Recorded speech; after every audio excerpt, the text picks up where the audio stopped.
Salut, j'espère que vous allez bien. Aujourd'hui, je vous retrouve pour un book haul et j'ai 13 livres à vous présenter ainsi que 2 nouveaux marque-pages. On va tout de suite commencer avec les marque-pages et pour le premier, donc c'est un marque-page que j'ai eu quand je suis allée à la librairie du Renard Doré, donc à Paris. Je vous mettrai le lien du site dans la description et vraiment, je l'ai eu en cadeau. Et donc je vous montrerai le manga que j'ai acheté. Et j'adore la petite grenouille, je l'ai trouvé super beau, je l'avais vu sur leur site et je me suis dit oh mais ce serait trop bien et tout. Et en fait après j'ai vu le soir en fait quand je suis rentrée qu'ils me l'avaient glissé dans un livre, donc j'étais trop contente. J'aime beaucoup la matière aussi et voilà, je le trouve super joli. Pour le deuxième marque-page, je l'ai acheté à Beauval quand j'y suis allée la semaine dernière et vraiment je le trouve super joli. Par contre il m'a l'air hyper fragile donc je pense que je vais le laisser dans l'emballage plastique, je sais pas trop. Mais voilà, il est tout ouvert dedans et on a les formes des animaux, je le trouve vraiment super joli. Là pour les marque-pages, il n'y en avait que 2 et maintenant on va passer aux livres et je vais d'abord vous montrer tous les livres que j'ai reçus, que des auteurs m'ont envoyés. Pour commencer, il y a La lumière du combat spirituel écrit par Apocalyptique 22 et c'est publié dans une petite maison d'édition, c'est Nombre 7 éditions et je ne connaissais pas du tout cette maison d'édition avant d'avoir ce livre tout simplement. Comme vous pouvez voir tous les petits post-it, en fait je l'ai déjà lu et c'est un livre chrétien. Donc voilà, je veux pas trop vous en dire puisque je pense que le fait de vous dire que c'est un livre chrétien, ça vous dit un petit peu de quoi ça va parler. Et puis de toute façon, je vous en reparlerai plus en détail quand je vous ferai un avis lecture dessus. Ensuite, j'ai reçu Fièvre de lait, écrit par Yasmina Beagle, il me semble qu'on prononce comme ça. Donc c'est en auto-édition et merci beaucoup à toi pour ta petite dédicace, vraiment, ça me fait trop plaisir quand il y a un petit mot comme ça de l'auteur, donc ici de l'autrice. Et je vais lire le résumé parce que je me souviens plus, puis ensuite je vous en fais un petit résumé. Alors dans cette histoire, nous allons suivre Delphine qui est trentenaire et célibataire et en fait elle va tomber enceinte d'un inconnu et tout le monde lui dit qu'il ne faut pas qu'elle garde cet enfant sauf qu'elle va quand même vouloir le garder et continuer cette grossesse. Elle va vraiment vivre ça avec plein d'inquiétudes et puis surtout vouloir devenir mère, ce qu'elle n'a jamais encore eu la possibilité de faire. Et sa réalité vacille quand la solitude et ses fragilités la rattrapent. Et ensuite c'est écrit « Donner la vie, n'est-ce pas aussi disparaître ?» Alors je ne l'ai pas encore lu, je ne sais pas encore quand est-ce que je le lirai, mais de toute façon quand les auteurs m'envoient leurs livres, j'essaye de les caser le plus tôt possible pour les lire. Mais il y en a un autre que j'ai une date fixe, donc je le lirai avant, mais celui-ci il va pas tarder je pense à être lu, donc je vous en reparle très bientôt et encore merci à l'autrice de me l'avoir envoyé. Ensuite, toujours en auto-édition, j'ai reçu Luciano et le retour de la lumière, c'est écrit par Cyril Michel. Alors... Comment je vais faire le résumé? Je pense que je vais vous le lire parce que les mots sont quand même importants et je trouve un peu impactants. La vie de Julie bascule la nuit où elle rencontre un mystérieux garçon, Will. Il n'est pas comme les autres, porteur de messages ésotériques et écologiques, possédant des facultés hors du commun, il va apprendre à Julie le sens de la vie.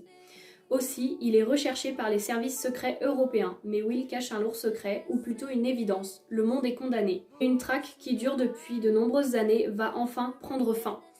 Je trouve que ce résumé, mais ça me donne vraiment envie de lire le livre, vraiment j'ai trop envie. Après je sais pas si c'est une saga ou juste un tome, un one shot, parce qu'il y a écrit un petit 1. Donc je demanderai à l'auteur, mais du coup merci beaucoup pour ta confiance et puis du coup pour ton envoi et il m'avait dit je t'ai pas fait de dédicace, j'espère que tu m'en voudras pas. Non, il n'y a pas de souci, c'est pas grave, hein. Déjà m'envoyer le livre, pour moi ça me fait vraiment plaisir parce que ça montre que l'auteur a confiance en fait par rapport aux critiques que je fais et qui juge. C'est assez constructif un petit peu tout ce que je raconte, même si j'ai l'impression un petit peu de bafouiller, apparemment on s'en sort là-dedans. Pour le dernier livre que j'ai reçu, il s'agit donc du livre Un pays celtique. Ici c'est la trilogie complète, écrite par Delaine Harper. Donc franchement, je m'attendais, vu que c'est une trilogie, à ce qu'il soit très gros, mais toute la trilogie fait 380 pages à peu près, donc franchement je trouve que ça va. Celui-ci je dois le lire avant le 30 juillet, donc vous allez le voir dans un avis lecture dans très peu de temps normalement. Il viendra dans le prochain, je l'ai pas commencé mais j'ai pas encore assez de livres pour faire une vidéo. Mais du coup voilà, il sera normalement dans le prochain avis lecture. Sinon pour le résumé, je suis désolée mais là je ne vais pas trop vous aider, je ne vais pas vous en faire parce que comme je vais le lire dans pas longtemps, que c'est celtique, tout ça, j'ai vraiment envie de me lancer dans l'histoire sans rien savoir. Donc si jamais vous voulez un résumé, pareil, je vous mets les liens des livres comme d'habitude qui vous emmènera vers le résumé, la description, pour vous donner le prix, tout ça.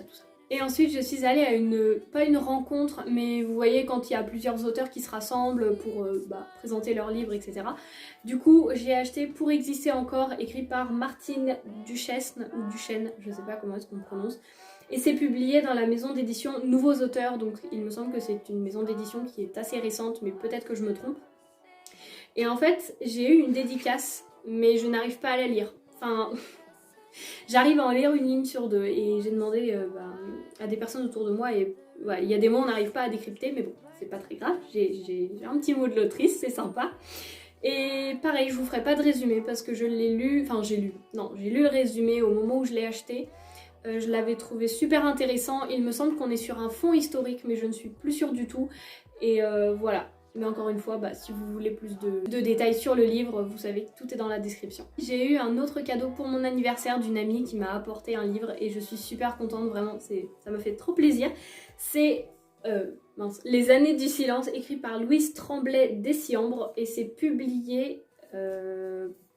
c'est quoi? C'est France Loisirs? Je ne sais pas. Attendez, je regarde. Oui, c'est ça, c'est France Loisirs. Et franchement, mais alors là, c'est une brique. Vraiment, il fait 1200 pages le livre.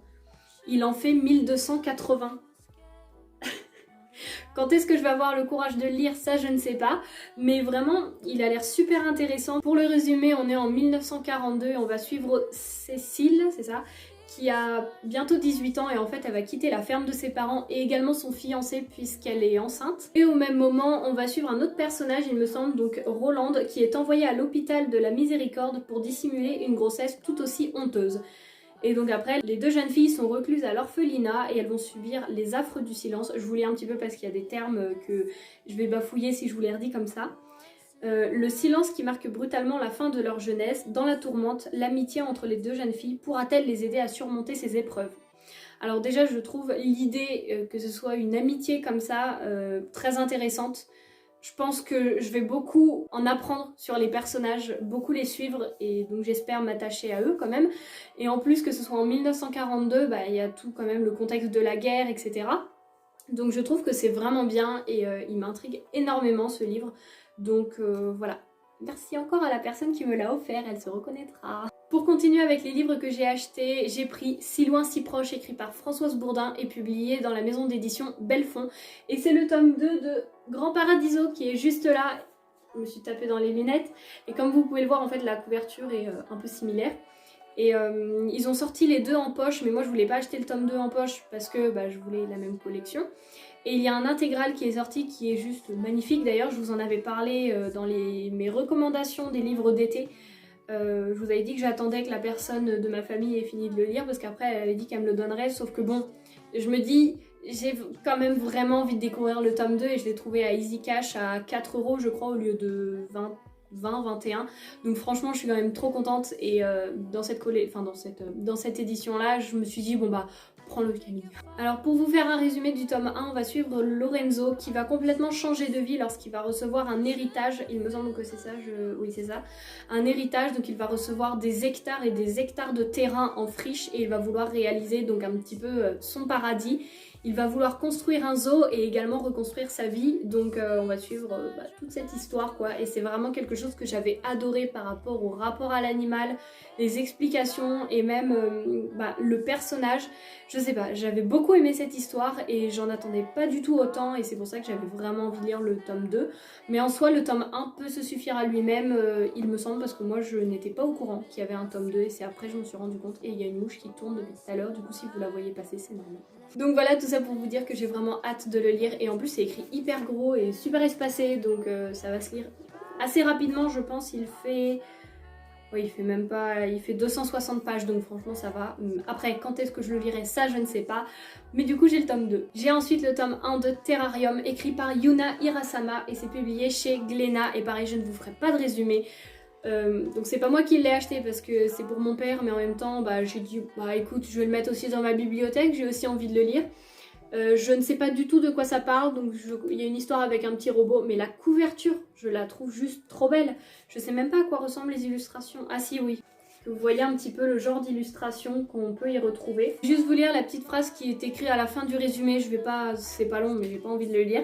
C'est écrit: combien de centaines d'années faudra-t-il encore aux humains pour devenir meilleurs? Et je trouve quand même que ça veut dire ce que ça veut dire et donc moi ce manga il m'intéresse énormément. Mais vraiment cette couverture, Je la trouve super belle. J'ai ensuite acheté à Easy Cash et vous pouvez voir que leurs étiquettes, quand on les enlève, c'est tout cracra, donc il faudrait que je mette du produit. Mais c'est La femme du gardien de Zo, écrit par Diane Ackerman et c'est publié chez, ça doit être France Loisirs aussi, je ne sais pas, c'est sûrement ça. Oui, c'est France Loisirs.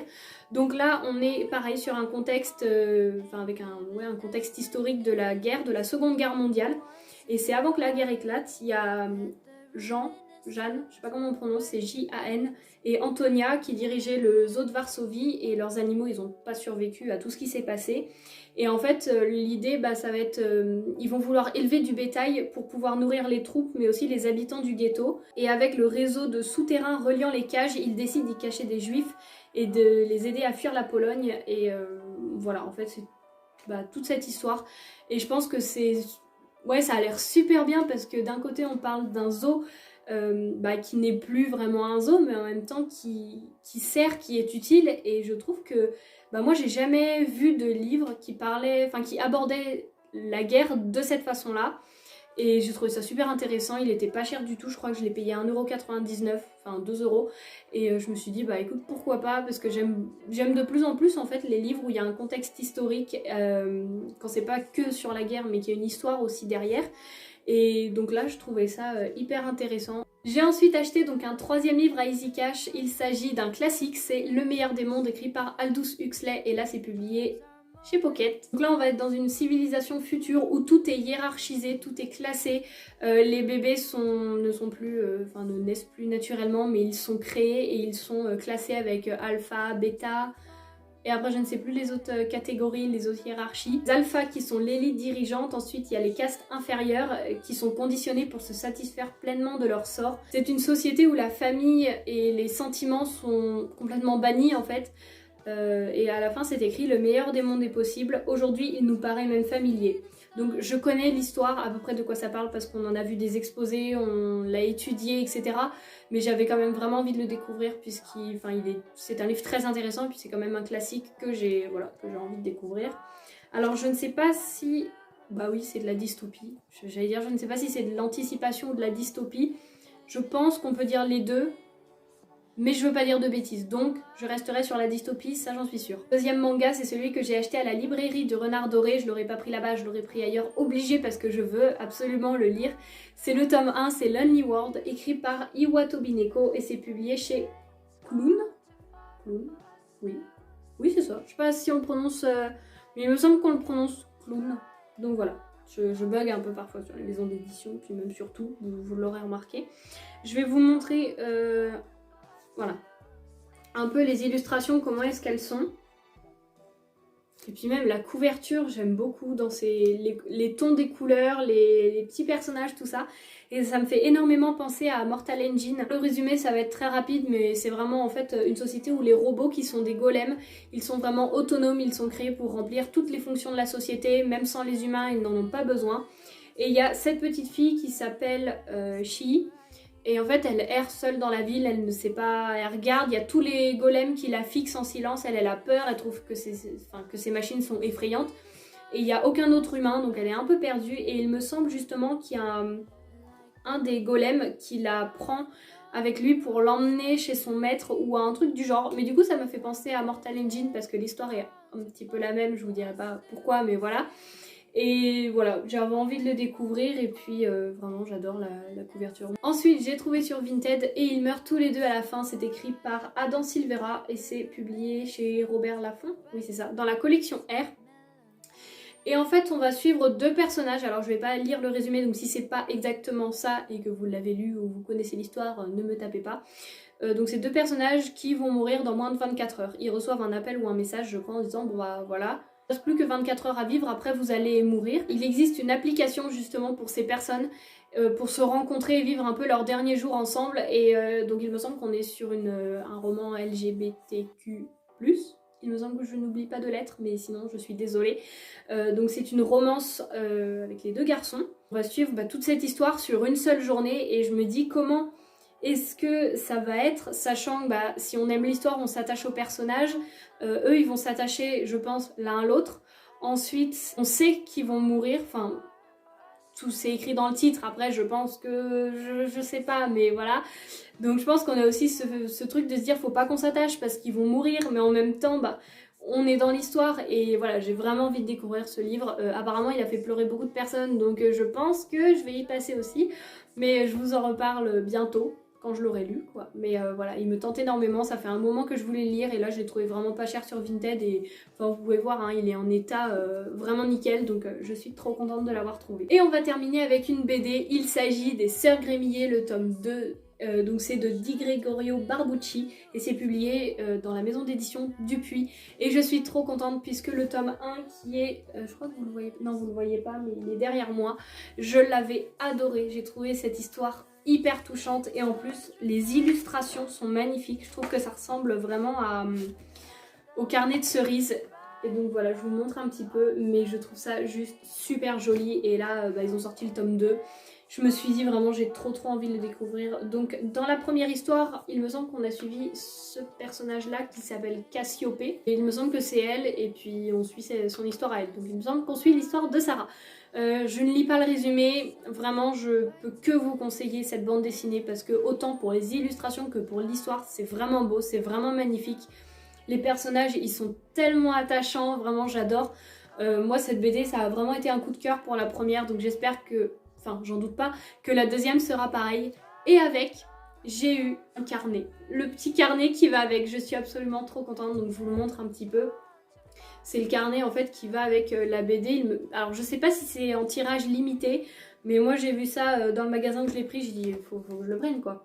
Donc c'est un carnet avec plein de petites illustrations dans les coins des pages et franchement c'est absolument trop joli. J'adore et je sais que je vais passer un super moment et ça me fait vraiment à chaque fois penser à l'été avec tout ce qui s'y passe et leur maison, les décors, les mondes qu'elle s'invente, vraiment j'adore. Donc voilà, je ne peux que vous la recommander, même si là on n'est pas dans un avis lecture, on est dans un book haul, mais même je voulais quand même vous le dire. Ce book haul est maintenant terminé, je vais tenter de soulever les livres, mais c'est hyper lourd.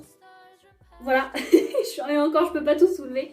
J'espère peut-être vous avoir fait découvrir de nouveaux titres, que ça vous aura intéressé et peut-être je vous aurai donné envie d'en lire certains, du moins j'espère. Et puis moi bah j'ai encore plein de lectures, même si j'ai encore tout ce qui est derrière moi qui m'attend, mais on n'a jamais assez de livres. Donc voilà, cette vidéo est maintenant terminée, j'espère qu'elle vous aura plu et puis moi je vous dis à bientôt pour la prochaine vidéo. Salut!